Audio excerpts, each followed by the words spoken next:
going on over there? Put the gun down. Show me what's in the box. What was in the box? What was in the box? Give me the gun. No! No! Tell me there are playable cards in that box. Tell me! You just told me. Oh! Oh, God!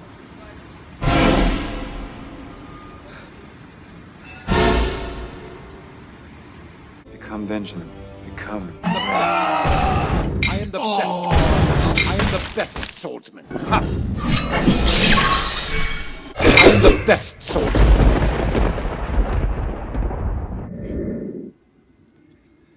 Hello and welcome to another episode of the Best Swordsman series. What's in the box? So today I'm going to be opening up a lot of Space Wolves crates. I am going to be reviewing the cards as I go, letting you know what I think will work in ranked, what might be good for certain warlords more than others. I'm going to try and focus more on the playable cards, or what I assess to be the playable cards, rather than every single card in the collection. If you've got questions about cards that I haven't featured here, or that you think just stand out as obviously good, just drop me a comment and I'll chime in as well, or I'll even acknowledge, yep, awesome card, how could I miss it? My main criterion for rating cards is basically what I call interactivity. And it's the same way I rate Warlords. It's basically how much of an impact on the game state does this card have, and what facets of the game state does it interact with. So I've identified a few aspects of the game state where a card can interact. I've identified card advantage, I've identified the health differential, and I've also identified the board state. As a general tendency, having mastery over one of these facets of the game state will tend to let you win your games more often and more consistently. So I basically want to have an eye for these cards in terms of how do you impact the game state in a way that lets me win, essentially. You don't need to carry the whole game on your shoulders, little common card, but I want to see how you interact with one of those facets, because that's going to be my main criterion for whether you make it into one of my decks or not. And maybe it's one of your criteria, maybe you have different criteria for how you assess a good card or a bad card. Everybody's different. So buckle up, enjoy, and pray for legendaries, because we know what will happen if these crates are just full of commons. We know!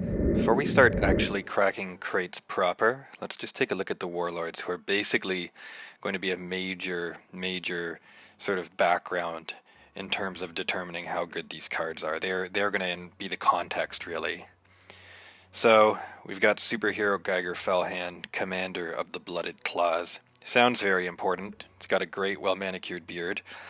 He's Berserk, which is really a downside ability that you don't want on your Warlord or troops. And he can shirk that Berserkness by using his activated ability to deal direct damage. He's got high initiative, which is always pretty awesome. So he's relatively interactive. He's got high speed, he can deal direct damage, and we'll see a lot of cards that complement him specifically.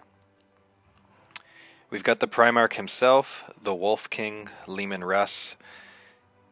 People have been a little down on his ability here because it is a little expensive, and so to explain it clearly, Russ can act twice per turn once he activates his ability. Of course, the first activation counts towards that. So you would pay 2 energy, you'd get +1, gain Bloodthirst, and you would be eligible to act one more time. The uses of that are relatively niche, but effectively you've got a Warlord here who can go to Strength 3 attacking once, or to Strength 4 basically defending. It's kind of interesting and lets him basically audible from offensive to defensive. It might be that the ability is slightly expensive for what it performs, but it's very early to really know that for sure. And last but not least, oh hey there, Weirdmake, Rune Priest, 5th Company. It's just a mouthful of words that this Warlord is. So he's got a cool passive ability, he heals 1 to a friendly troop at the end of every turn. That's essentially random, as far as I can tell, but it's a great little value-added perk. It'll keep your troops out of damage range, either sometimes the direct damage of an enemy Warlord, and sometimes out of area of effect damage. It's just a cool little useful perk. The main ability that this Warlord's working with is the ability to heal and provide ward. That's either to himself or to a friendly troop. So he's going to tend to be playing fairly defensively. This is not a Warlord who's going to be going face very often unless he's closing out a game. So those are the 3 Warlords. Let's start cracking some crates. Ansgar Longfangs. Deal 2 damage, can act again. Now that's can act again for as long as you've got the energy to do that. So after you've played Ansgar on 5 energy, with 6 energy, you can deal 6 damage directly to whatever you want. You can spray 2 damage 3 times. You can do that 3 times and then attack even. So the Longfangs for a common card, I mean, don't knock common cards, honestly. Because for a common card, they're really good. 5 energy for a 4/5 body is not bad, but the ability and its repeatability is very, very powerful. This is a decent card. It might be a little too expensive to see consistent play in ranked, but the fact that he can essentially act again until he's running dry is pretty awesome. Varangi Veteran Squad are my kind of cards. They are flanking, so they'll be able to attack anything but the enemy Warlord when they show up. This is a great removal piece. I like that the Space Wolves are basically doing everything in the form of Astartes. That's a very Astartes focused Legion. I rate this a strong card. I think this is a card that we'll see play with Russ, maybe in a more mid-range control-y sort of deck. But I think obviously the size of the body and the usefulness as big removal, he can see play probably in any of the Space Wolves decks. We don't care about this card. The Underverse. I've already rated this a little bit on my spoiler episode, which you should check out if you haven't. It's fun, even if we all know the cards now. The Underverse is a bit of a niche tech card. I don't know that a deck needs it unless it has a good reason or sees a strong line of play to come from it. But essentially you've got some really interesting draw power here, and the ability to draw into some mid or late game danger, pretty much. If you're picking up troops that are costed 0, you have pretty much like a weird troop-based abandoned supplies thing going on. Energy manipulation is always good, but I think the real perk of the Underverse is just going to be recycling rally troops, essentially. So if you've got a strong reason to do that with your deck, I can see playing maybe 1 of the Underverse.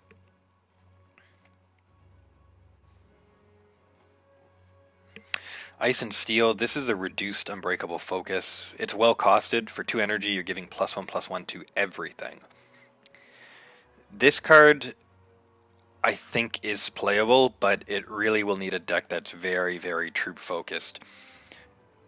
Often, it's not very easy to have more than 1 troop active on the board to really get the benefits of these, but the card's quite cheap. A lot of Space Wolves troops are cheap. If you're playing a troop heavy deck, Geiger could use this. Russ, I don't know if he'll need this. I think Russ will play more towards the mid or late game. This is a strong little common card. It's probably a better fit for an event deck. I don't think this will see too much play in ranked, just because for 3 energy, a 2/3 is not particularly impressive. And the ability to just pile on some damage to the enemy Warlord, you'll need a lot of troops to make this count. Ragvard Grayslayers. They are warded, which is awesome, so they can't be targeted by enemy abilities and effects, unless they're area of effect. And their pack ability is going to benefit them aggressively until the next turn. So whatever perk you land on them is going to be in play until your very next turn. So these guys do take a toll on the enemy Warlord to remove, because they get a little stronger during your turn. They should probably gain at least +1 during your turn that you play them. And they can't be removed directly.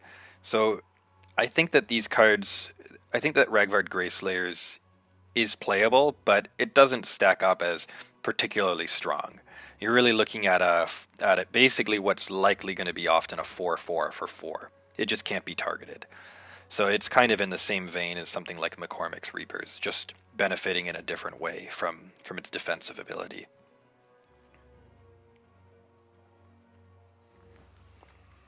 Destroy an enemy troop and stun adjacent units. Most legions have a card like this. They tend not to be playable in more than one copy in a deck, and they're usually reserved for the non-aggro decks. So I would identify this more a card for Leman Russ, who will probably play games that go this late. For Gygor, I'm sure there are some decks that could benefit from this as a one-of, but generally you want to just pay attention to what the meta is before you put expensive removal cards like this. Though they're useful to kill anything, if you're playing a deck that's closing out the game by 7 energy, you don't really need to burden your curve with a card that will really be played. Eldthurzer Skrin. These are just all Nordic mouthfuls. Contemptor Dreadnoughts are pretty awesome though, and this one is warded and gets really big. That's a permanent buff, by the way, every time another friendly unit attacks. So a lot of the times we've seen the high-end vehicles with the frontline ability. This is pure offense. So this is a very, very solid finisher for the late game. And this is going to be something that's more useful for a control or late mid-game deck. If you're playing a hardcore quick game, he might be a little bit too expensive. And here he is. Alright, my first Space Wolves Warlord. I did play him with a lot of success in Event. I think that he'll be good in Ranked as well, because he's fairly interactive. He's doing healing, which doesn't affect the health differential between Warlords per se, but it does affect the board state. And he's further able to affect the board state by healing himself or troops and giving ward. And don't downplay how strong ward is. Yes, it can be played around by bashing stuff into it, of course, but it basically forces your opponent to act and play in a way they otherwise would not, by pretty much nullifying the tactics in their hands, and that's not something to be discounted.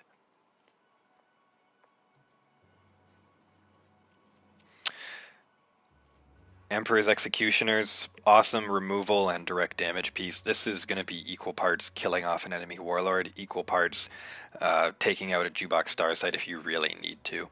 But typically I feel like 4 direct damage for 3 energy, you'll save this for a warlord face if you don't need to kill a high profile troop. I think a lot of Space Wolves decks will and probably should play this card. Canis Helix, give ward and +2 to a friendly Astartes. I don't normally care too much for single troop buff effects, but this is a permanent buff effect. It's not till end of turn. So you can take any troop on your roster and give them protection and extra aggressive power. I don't think that a card like this sees more than 2 copies in a deck. I think this is a 1 copy sort of trick card, or to give you a little bit of extra reach. And its playability is really, it is kind of debatable to me. I think it depends on the style of deck you're playing. I want my cards to carry their own weight, and I don't want to have cards that are only playable when there's something else already existing in play. I'd rather just play 1 strong Astartes than play a weak Astartes and buff him. Thrill of the Hunt, heal 2 and give stealth 1 turn to a friendly Astartes or infantry. This is cheap, so it instantly becomes at least a little playable, and we know that stealth as a defense is decent. I don't know how this card really stacks up next to Canis Helix, for example. It's a little hard to argue with ward. Stealth is not really the main Space Wolves mechanic, and there are workarounds to stealth. Almost every deck plays anti-stealth. So I'm not sure why this card is stronger per se than Canis Helix, but if you could protect a big bloodthirsty warded troop, this could help you see a mid-range troop just all the way to the finish line potentially. For myself, this isn't really my kind of card. I probably won't be playing this. Thorburn Hunter Squads are strong commons. They have to be answered. And if your opponent is using a Goldstones Hunters to kill this card, consider that a trade up, even if they've spent 1 less energy than you. It's a total trade up, because usually you can expect any pact card to almost be treated like a rally. It's sort of a conditional rally. your pack will trigger off of your Warlord attacking, so even if it's the only troop you play and the only troop you have, getting even just your Warlord to attack will trigger it once. So treat this guy as 4 energy, deal 1 damage to a random enemy when he comes into play. That's not bad at all for 4 energy, and he does have to get answered, either by Seek and Destroy or by Goldstone Hunters usually. Or, God's forbid, an enemy Warlord takes 5 damage running into his face to kill him, if you can get him warded or if there's no answer possible. Stalk the Stars, I think, is just another one of the arsenal of protective cards that the Space Wolves have to protect their Astartes. I think these cards can be worked in combination, but I think the idea is that you basically want to pamper a couple of troops that will be able to deal face damage more than once. Most troops don't get value past their first attack or past being attacked and dying. Cards like this, as well as Thrill of the Hunt, as well as Canis Helix, it's probably overkill to put all 3 in a deck, but I think this one is among the better ones because it's a classical cantrip. It's going to do a thing and let you draw a card. And unlike Gladiator Group from World Eaters, for example, it's something you have a little bit more control over. The next Astartes or infantry you play is going to have drop pod. Done.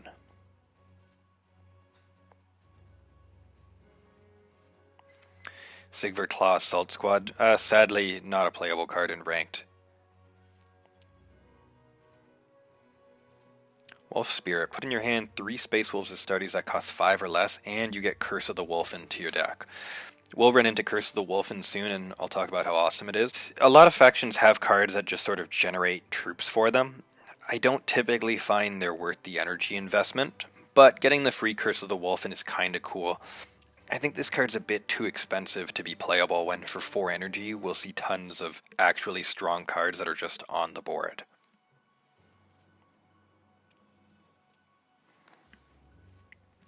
We know how good Varangi are. We know how not good Sigvar are. And what else have we got? Pawn of Ymgr is certainly a house in Event. It might be a little bit too expensive for a lot of Space Wolves ranked decks. I think that if you're playing a deck that's going a little late, or playing deep into the mid or late game, this is a pretty awesome card. Vehicles are a strong troop type, and its pack is like an amplified Thorbrand Hunter, and that's, bear in mind, you're getting at least probably 1 trigger off of it the turn it comes into play, if not more. This is pretty late game, so even if you've got a couple bodies on the ground, it's a lot of damage flying around, so I can see this card actually being a finisher in some Space Wolves decks. Yeah, just a good Sons of Horus cards, but not our business.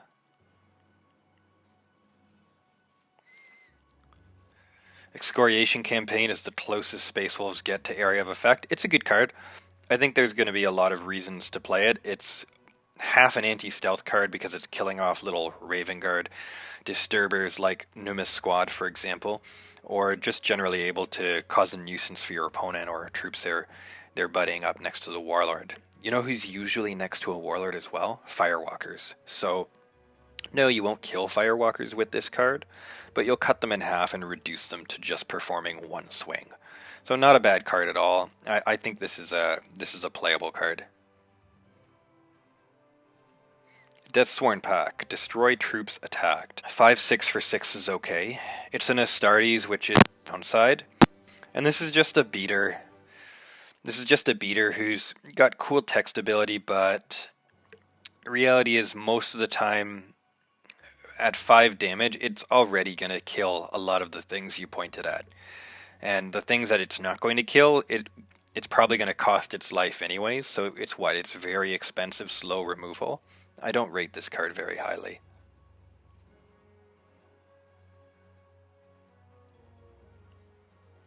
More Ice and Steel.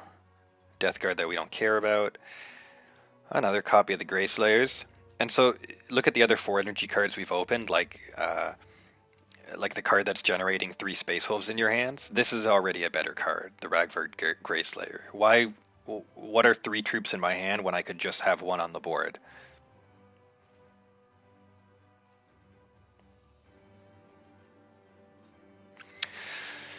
Curse of the Wolfen, one of the better cards in the set.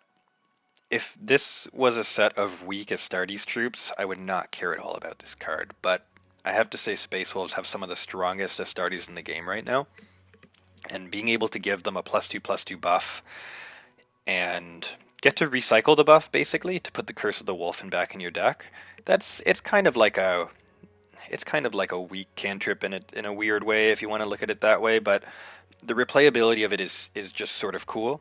The fact that you can get a warded troop to get that much bigger, that's where the value of this card is. So there are going to be some warded troops that will see that, or any warded troop honestly, but there are some specifically that will really, really benefit from a card like Curse of the Wolfen, which will just turn an Astartes into a monster. Which is kind of its point. It's sort of what Wolfen are all about. I like this guy. I think that he'll be playable in even the more aggro decks because 4/5 for 5 is a good body, and he's protected. He's got ward. The front line is, front line is not a bad ability at all to have. It protects your Warlord, and it means that they've got to go through 5 toughness, and you've got to go through it with damage from the board or from the enemy Warlord. It's nothing. It can't be affected by tactics. It can't be affected by direct damage. They're just going to have to mow through it or not. Come on, show us some legendaries. Miskia Hunters, not a bad costed body. I can see these being playable in like a mid-range beatdown deck. Bodies with ward, like if you just slam ward, turn after turn, I'm not sure what your opponent's going to do to deal with that. Another copy of the common Space Wolves Warlord. More. We know Ragnarok is a decent, albeit meta-conditional card. Sigfasti Seekers. These are pretty cheap. They just sort of stick out in like a sore thumb for how weak they are, to be honest. I don't think they're unplayable, but I'm not sure what niche they really fit yet. The return to hand ability is kind of cute, but a 1/2 is just gonna get removed right away. Knowing that they can be bounced back to your hand, your opponent will kill them. That can have a value if it pulls your opponent out of focus of what they're doing or takes them off curve. If their Warlord has to move and attack this, well then they're not doing something else. Do I think that this is worth a card slot in your deck just to be able to kind of provide a very minor annoyance? Not really. That's not how I'm feeling right now. More Curse of the Wolfen. Mjolnir Wolfguard. Cool name. Cool card, honestly. A lot of other legions benefit from having a high cost, high body frontline vehicle. This, unfortunately, is not a vehicle, but it's just so fairly priced and has a pack trigger that's also very defensive that I can see this card being played. I can see this card being played until it's been blown out by Ambassador Melgator a little bit too often. It's hard to rate an Astartes in the Space Wolves faction highly when they don't have ward. Those are the king troops in this set. So if you don't have that ability, you really need to come with a lot of tricks to make up for it. But I think these guys are playable. They're going to cause some problems for your opponent, I think. And we know these guys are good. Okay, we're getting closer to opening some goodies, maybe. Awesome, another pawn. Good card. Zaymander Rhino. I think this card's awesome. There are not a lot of cards at this low an energy cost that are providing frontline and our vehicles. I think the closest equivalent is Honorius Rhino from Alpha Legion, which is a good card. It's a 2/4 for 3. It's a vehicle frontliner. This card is even better. It costs a little more, but it's a little bigger. It does die to Crack Grenade, unfortunately, but Crack Grenade's not like universally played, and that's not a bad trade to lose your Zaymander to a Crack Grenade. Like, big deal. Of course, the problem with a frontliner like this who's not warded is that it's going to catch all the tactics that your opponent's not able to play on your other troops. But generally, I do think that the Zaymander Rhino is playable and will see play. Azer. Just a big beater vehicle. I feel like there's probably better tricks in the arsenal for this cost. Like, even as a vehicle at 7 energy, I think I'd rather play Mjolnir. But I think if you're playing an aggro deck and this is the high end of your curve, it's basically a 9/7 on your turn. That's a finisher for sure. A little slow because it takes a turn, but it's a finisher for sure.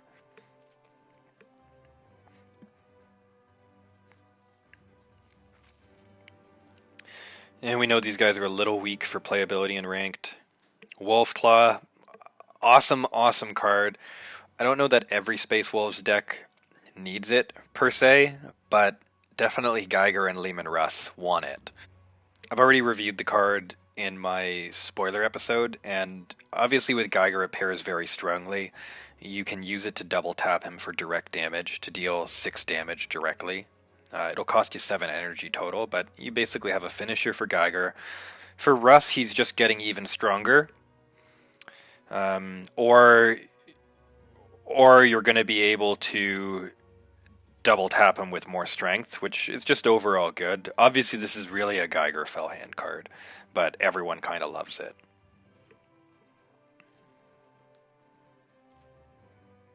Okay, one good card in that crate. More! Deathsworn pack, we're going to skip on these guys. Cool art, though. There we go. That's the border we want. 4 energy for this body is already good.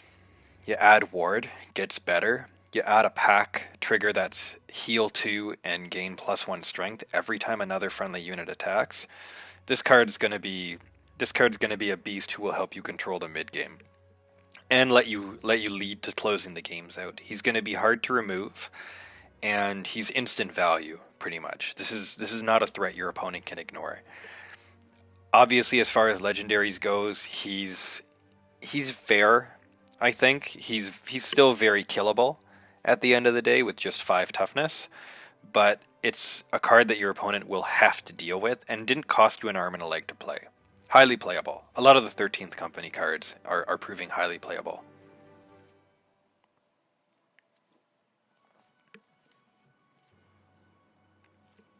Yeah, we know these cards. Show me something new. Oh, Wolfguard. 8 energy for a 7/8 Astartes is not strong, in my opinion. Astartes, as I've said pretty much all the time, is really one of the weakest troop types unless you have something in your Legion that synergizes with that troop type. Space Wolves do, but again, this card is standing up next to all kinds of ward troops or all kinds of troops with just stronger pack triggers. So this card will be pretty powerful to bump into an event because it's just a big troop, but I don't consider it ranked playable.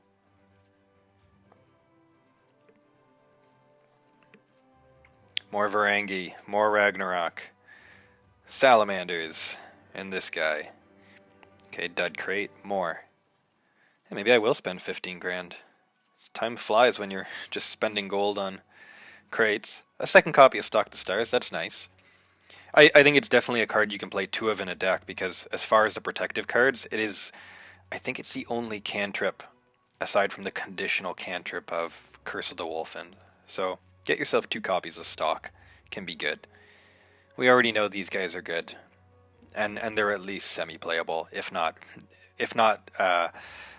basically the Pyroclast version for Space Wolves that the Salamanders have, and those are very, very powerful cards.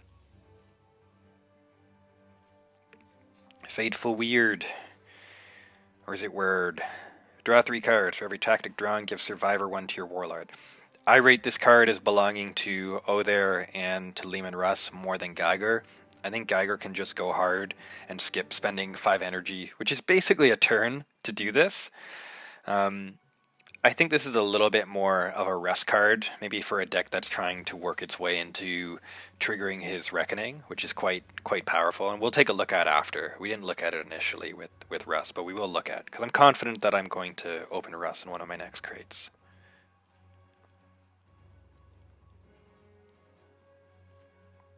We know they're alright, we know this is a great card, we know this is a pretty good card. We know that we're not interested in this, but we just keep opening it. That's that crate. A little more. And obviously if you're watching the amount of repeated comments in these crates, and you've watched more of my videos before... Oh, let me interrupt what I'm saying to look at this awesome card.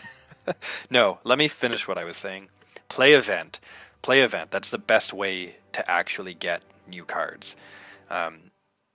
You'll win tickets back the better that you do, but it's not a bad idea either to spend $10 a month on 10 tickets, or more really, but I usually spend at least $10 a month on 10 tickets, and then I can dump those into a powerful Warlord in event and win back tons and tons of crates. I'm going to segue away from this card to look at what Frecky and Gary are, because this is just a strong tactic that it only gives you the information, put Frecky and Gary in play. If you don't know what they do, then it just feels kind of useless, but let me go into the card. They're quite strong. So you're going to put into play Frecky the Swift versus Wolfkin. So he can only attack non-Warlord units the turn he shows up, but he's +1 for each damaged enemy, and that includes the enemy Warlord. So you got a 5/5 here, basically. So you got 1/5/5, and then you get Gary the Cunning, who when attacking stuns the target. And of course, he can't stun the enemy Warlord the turn he comes into play because he can't attack the enemy Warlord, but you get him and you get his Wolf Brother for the cost of 8, which is really well costed for 2 troops that just get to slam out and help you restabilize or just dominate the board. I think this is a very, very strong card. I think it's a little too expensive for a pure aggro deck, but I think that Othere and Lehman Russ for sure should be playing these cards. And it's probably good enough that we'll see play in Geiger as well. It's just that Geiger seems to have some other more cost-efficient finishers rather than having 2 flankers. Flankers aren't finishers, really, when you think about it. Sweet, 2 legendaries so far. We know the Zaymunder Rhino is playable. Yeah, we got Stalk the Stars, thank you. It's sending me a message to play it. Valgar Seekers for 3 energy are not bad at all. Again, they don't have ward and they're a small body, but you buff these guys with Curse of the Wolfen and you might be laughing all the way to the bank. So I do think that they're playable, but you probably want to make sure you have some way to synergize with them. Because just sneak attack 2, I think you've got better things to do with 3 energy as a Space Wolf. Alright, we know Jurgen's good, thank you.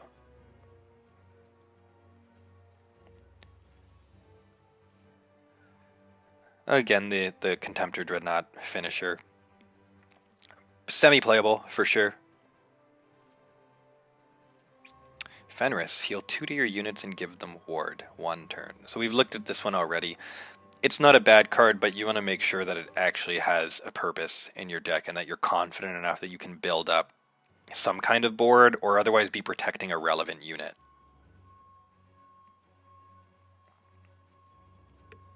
More Longfangs, more Hunters, Cultists, Colbur Hunters, 2 energy for a 2/3 flanker. That's playable. It's definitely not as good as some of the other flank cards that are out there, either in this Legion or the other ones. But leaning into your Astartes as a Space Wolves can yield dividends because you have lots of cards in the set that will synergize with this troop type. As far as Space Wolves go, Astartes is not a weak troop type internal to this set. It's actually quite a strong troop type. So you want to probably just overload the deck with Astartes if you're playing synergy cards. So I consider this card playable. It's probably playable across the board in all the Space Wolves deck because it's both a body and removal.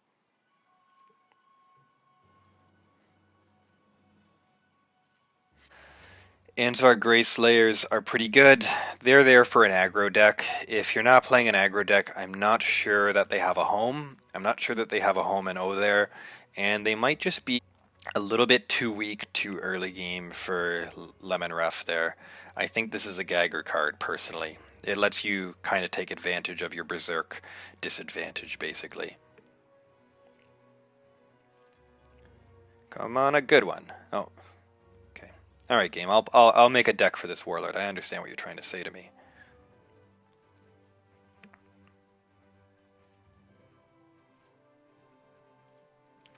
Horgenpack, 3/3 for 3 who heals 2 at the end of your turn. I think this guy's actually very playable. I think he's very playable, and he has to be answered, because otherwise this guy's just going to chip away at the enemy Warlord and just stay the way he was born. A fancy 3/3. 3/3 for 3s, it's a fair cost. I kind of consider every point of energy I spend, I want at least a point of strength and toughness. And if I'm not getting that, I need some other cool perk to make up for it. So this guy's already well costed, 3/3 for 3, and then his ability just marks him out very clearly as someone who just wants to be beating down an enemy Warlord. So can potentially see play across all the Space Wolves, but this is an aggro card.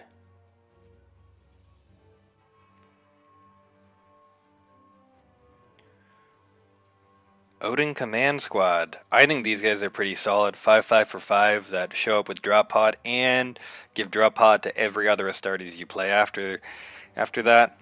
I don't know how playable they are yet. I think that there's other better costed cards in this slot, and honestly, it's very hard to argue with like Firewalkers at 5 energy, for example. I think this is a bit more of a mid-range card than it is a pure aggressive card for, say, Geiger, but this could be potentially good backup for Odair, and this could definitely be good backup for Leman Russ, who probably after 5 energy is when he's going to start slamming his threat, and if they're Astartes, you now have some protection for them. Second copy of the Bloodclaw pack, great. So it's not been too bad a haul so far. We've opened 3 legendaries. Unfortunately, one of them was a duplicate. Oh, make that 4 legendaries. Corpse Swan, Kaistus Assault Ram. So this is about as expensive as they come. It's got shield, so just like so many Space Wolves troops, it's coming with some form of built-in awesome protection. Draw a card for 3 energy. If it's a troop, put it in play and give it fast, and then you can do this again. Wow. Wow. I think this is pretty strong, actually, but it might suffer from cards like Iron Warriors Latrathis, where it's just too expensive and too late to really be relevant. You know, when you slam a card on 10 energy, usually what you want to do the next turn is just bash with it.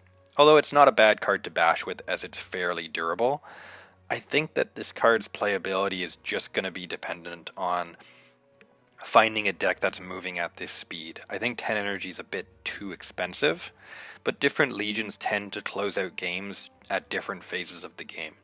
If it turns out that one of the Warlords, and my eye really is on Leman Russ, even though he doesn't appear to be the strongest right now, I think this is a card that's going to lend itself well to the Space Wolves decks that are closing out at 10 energy or a little later than that. So for a legendary, you know, we want to see legendaries that are just complete blowout, awesome, whatever, but it's a pretty good card. Just might be too expensive to play. Not the legendary we want.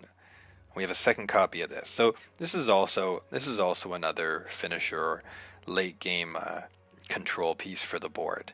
I don't know how you're going to remove an 8 toughness warded vehicle. Good luck.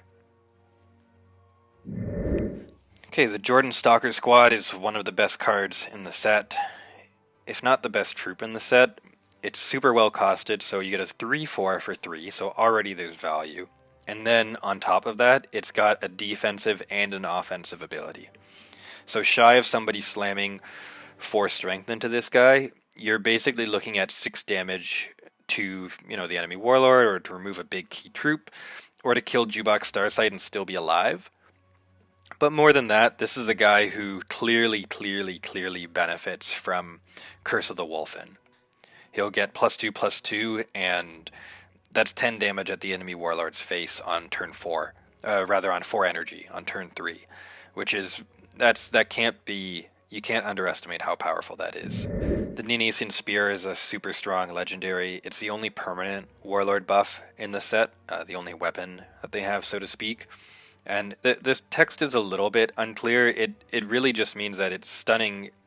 Enemies that your Warlord damages are the ones who are stunned, and it's only in combat. So Geiger can't direct damage a troop and stun them. I thought when I read this at first that it affected the whole board state and any enemies that were damaged in combat got stunned. That's not the case. This is just lets your Warlord stun enemies that get damaged in combat directly with them. Strong card. Does this need to get shoved into every Space Wolves deck? No, not at all. This is Lehman Russ and Geiger Fellhand. Delmer Gunnarsson, who I've already reviewed in my spoiler, incredible card. You want this. I think probably every Space Wolves deck wants this card. This is a staple card. And talking of Russ, we've got his Reckoning here. The Reckoning is only triggerable when Russ and the enemy Warlord are below 5 health. So that's 4 health or less. It's very, very difficult to trigger. But I think if you're playing a Lehman Russ deck that's playing attrition and playing a mid or long game, you could play a Reckoning deck, I think. And that's kind of what I'm going to be trying to aim for once I get my hands on a copy of Lehman. Obviously, once he's transformed, he's kind of a lot like Ferris. He suffers from Berserk, but you can defend yourself from his Berserk tendencies by just buffing him. You don't need to throw him into troops and get him killed. He can just spend 2 energy to get +1 strength, which is a permanent buff. And he's warded as well, so you're going to have to fight him. Mano-y-mano if you're going to take him down. Well, if I didn't have a black eye and some cuts on my face before, I certainly do now. That's a lot of gold and a lot of crates. Best of luck in your own unpacking. Have fun. I hope you hit all the cards in the world that you dream of. Enjoy. Go find out what's in the box. Well, that's another slash on my face. Thanks for tuning into the Best Swordsman series. Catch you on the ladder.